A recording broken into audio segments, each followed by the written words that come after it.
But whatever you call it, there's something so big out there that we cannot even imagine what it is. Can't even, would never. Will. You know, and so anyway, so, you know, after that point, even though I was playing with Ozzy, I can tell you, I mean, very few people know about this except for, very few people, not even the people that, the guy, you know, the band in the bus. I used to get off the stage because everything happened to me so quick. As soon as I had that epiphany and made peace with God, within a few days, I get a call from Ozzy. Wow. Actually, from Sharon. Then I turn it down. The next day, Ozzy called me, right? Yeah, lightning strikes twice. Yeah. And I got to tell you, everything from that point in my life was about gratefulness, being grateful for everything. And so here I am. I'm playing with one of the supposedly most evil band, you know, Ozzy Osbourne. You know, you turned him down. Yeah, no. I mean, at the beginning, I'm listening. No, but not because of Ozzy. It's because I was in another band. Oh, okay. I was playing with a band called Angel. Look at the. You were an angel? I was an angel for like 15 minutes. Okay. I mean, long enough to join the band, and then I joined Ozzy. Okay. You know? But I turned it down the first time just because, you know, I like the whole thing about being in a band, you know. But I used to get off the stage and read the Bible in my bunk, you know, on the way to the next gig. You know, just one chapter. Not because I felt that it was that I had done anything bad playing with Ozzy. It's a great history book. You know, it's well. Besides, I mean, it is a great history book. Yeah. Besides everything else it that it means to people. It is. But getting back to that, it's just because it and I still do. I still read a chapter every day. It's the least I could do for all the wonderful things in my life. You know, it's like, thank you God, thank you universe, whatever you want to, thank you Jesus. You know, all of that.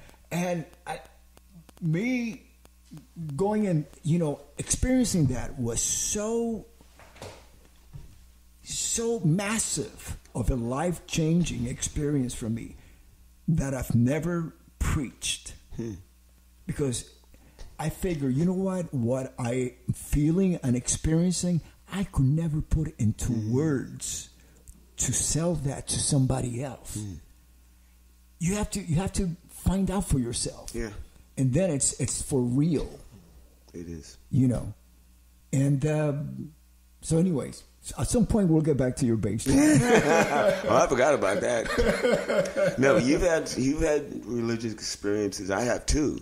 You know, I still don't, you know, they all lead us to wherever we're at right now. Yeah. You know, but I have to say that I believe it, and it's true that these supernatural, spiritual, paranormal,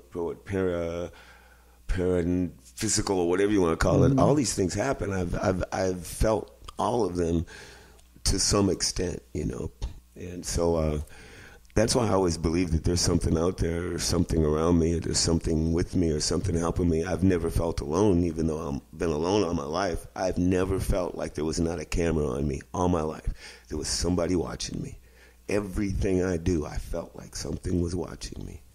And you know, Christian, they said it was Jesus or God, and other, you know, even alien belief now, they might be watching me. Who knows? Absolutely. Yeah. But there's something going on, especially when you're in a room and all of a sudden your cat just stares at the corner of the wall and just stares, and just go, well, it's not bothering me, so I guess I'll let it be. Again, see, your cat, it's tuned in to the stuff, you know, to the things that are surrounding us. Cats freak me out. Really? Yes, because they know when there's something around that you can't see, they know it. And when they stop in their tracks and just, I had a cat that used to do that every now and then. I'll just stop and go, okay, if it's a good angel, be cool. If it's bad, in the name of Jesus, get out, you know. Yeah. I mean, I used to do that. But I used to have a lot of I still do night terror dreams where I'm paralyzed and I scream and yell. And I've been told that I speak in another language, and I've sung octaves that are wider than my range, and done things that you know, it kind of freaks me out. Or they say I have a different voice when I wake up, when they wake me up, and I'm okay, and then they say, you awake? and all of a sudden I'll fall asleep and come back to again with me instead of the other person. And I have no clue. Did this ever happen in the tour bus? Oh, yeah. Oh, my They've God. heard me screaming. Really? You know? Oh, yeah. Jerry would just reach out his bunk and hit me. Doug. Oh, and I'd wake up. Wow. Yeah, I put a book out not too long ago called Doug Pinnick, Life is What You Make It. And Life is what you make it. Life is what you make it. And you can get that At Amazon or anywhere, I think. If you order books, yeah, Amazon's the best place. And I was surprised because when we did the book, I didn't want to talk about me. I wanted other people that I knew, that knew me, that I grew up with, people that knew that side of Doug that other people don't. I didn't want to just sit here and go, well, blah, blah, blah. So they talked to family members, high school, grade school teachers, people that knew me way back, even when I was just a child. And the thing that I got out of it more than anything else was almost everybody mentioned my night terror dreams. I didn't realize that it was that prevalent in people that knew me. You know, it kind of shocked me because I'm just used to them. I mean, last night I remember yelling as loud as I could, screaming, and then I kind of woke up and looked around and went, I guess I was having one of them again, and woke me up because I was fine. I went back to sleep. Now, about 10, 15 years ago when I was a really diehard Christian, when I had those dreams, I believe it was the devil. I believe that evil spirits are around me. I took it as far as I could take it. I'd wake up shaking, crying, sweating, praying, you know. And now, since I don't believe in a lot of the dogmatic stuff that I did before, now I just wake up and go, because that fear is gone. I've grown up in a lot of fear from religion and from being my sexual, you know, what I am. All that, you know, when society teaches you that there's something wrong with you or you have to change or you have to be somebody else all the time when you're bombarded with it, all I ended up doing was hating everything about me because it never added up to all the stuff that everyone says you're supposed to be. And so you just worry about it because you're told you're going to go to hell if you're not perfect. You know, and so I'd have nightmares. I'd scared to death. I was scared to death of dying. I was a Christian because I didn't want to go to hell. That was the only reason. The only reason. There was no other reason. I felt nothing in the church. I felt nothing emotionally like other people did in church. I see people just praising God and say, I felt the Spirit and I felt it. I don't feel anything. I never feel anything. Everything in my life, my whole body is always usually just normal except for depression, and I can get out of hand, you know, and get excited about things. But basically, there's just nothing that makes me like, oh, I'm happy, I'm excited. I don't get that. I must have shut it down somewhere a long time ago. Because whenever I've had, twice in my life, I've had these two feelings of just complete joy, and then it was pulled out because it was a mistake in my perception. And from that point on, I just don't get excited about anything. People go, are you excited about going to do this? Or were you excited about playing at Woodstock for, you know, almost, 300,000 people? And I go, I think about it. And I'm going, no, I want to do it. And something I've always wanted to do, but it's like, are you excited? I don't get excited about anything. I think my grandmother beat that out of me, because she wouldn't let me get excited about things, because she would always go, pride comes before a fall, or if somebody says you're a great singer, well, don't accept it, because if you do, you become an asshole, and then you'll be the worst, you know. I mean, it seems like everything that I was and did, in my mind, what they taught me would end up in disaster. And so I just I run, and I do what I do and don't look back. That's basically it, you know. I mean, I've always been, I tell people that I'm the kid floating through the field of flowers chasing butterflies. I have no clue what's going on around me. And from reading the book afterwards, the proofreading it, I realized that a whole lot of people in my life took care of me.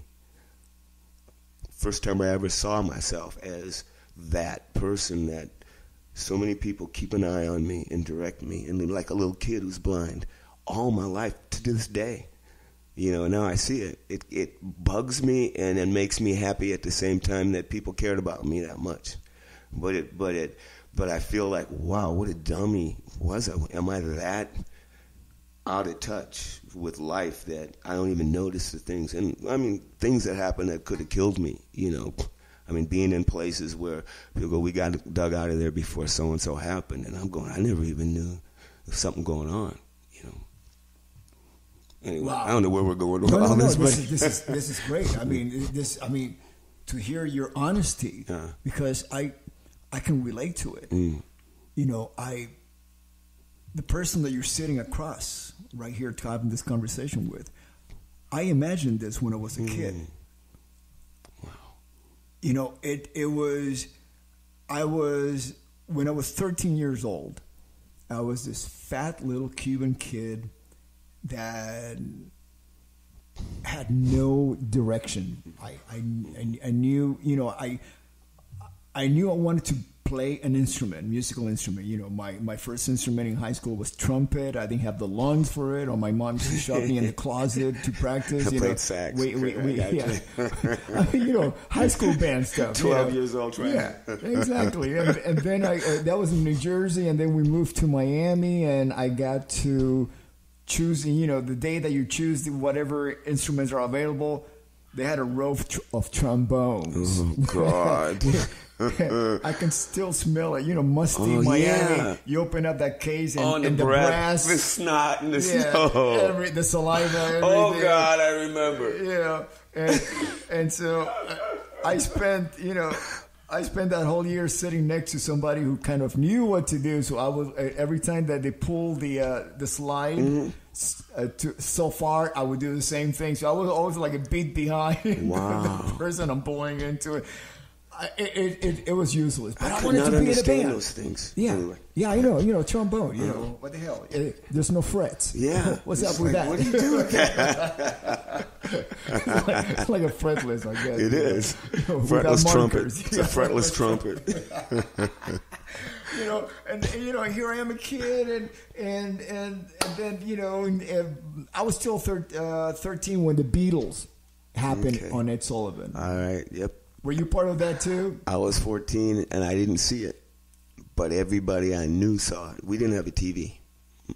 There's only one other person that told me the same thing. Wow. That would be Dee Snider. He didn't see it either. He didn't see it neither. It might have changed my life. It didn't. It didn't. No. Well, with Dee, what happened was he went to school the next day, and there was a commotion going on. And he's going, what's going on? What's going on? He says, oh, the Beatles, blah, blah, blah, blah, blah, you know. And he goes, I don't know what it is, but I want to be a Beatle. I like that. Yeah. Wow. So with you, it didn't... No, and when I did hear the Beatles, I thought they just sounded like a bunch of white kids trying to sound like they were black.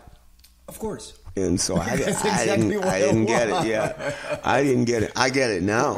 Especially I Want to Hold Your Hand. That was the first song I ever heard. Well, I was at my friend's house. We walked home from school. I was 14. I had flunk school, so everybody else is a year younger than me. So we stopped at her house, and we all went into her bedroom, and she put on the record, the Beatles, the 45, and it just kept playing over and over. And we hung out for like an hour, about 7 or 8 of us, just yakking. But that song played over and over, and I never stopped playing. And I never forgot it. And that's all I remember of that song until now. I get it. You know, I get what it was. It was like Smells Like Teen Spirit for a bunch of young kids. Exactly. You know, it was soul music on 20. Yeah. and it was, I mean, literally, what I loved about that song also, not to change the subject, but it was basically Motown, a Motown love song. I want to hold your hand. Yeah. But they turned it on 20 and went out there and just rocked us. Well, I mean, that is a great comparison. But if I look at, to me, Motown was always presented more mature. Oh, yeah. You know, and they were juvenile for sure. Yeah, they were kids, but there was a certain presentation about Motown. Yeah. Have you ever read the Berry Gordy book? Oh yeah. To Be Loved. Well, the whole thing about that, because being black, knowing from that, I remember that era where we dressed up and tried to look presentable. We didn't want white people to think that we were like them, because the culture was black people were dirty, they were stupid, they didn't keep themselves up, they couldn't keep their houses clean, their neighborhoods were always bad. So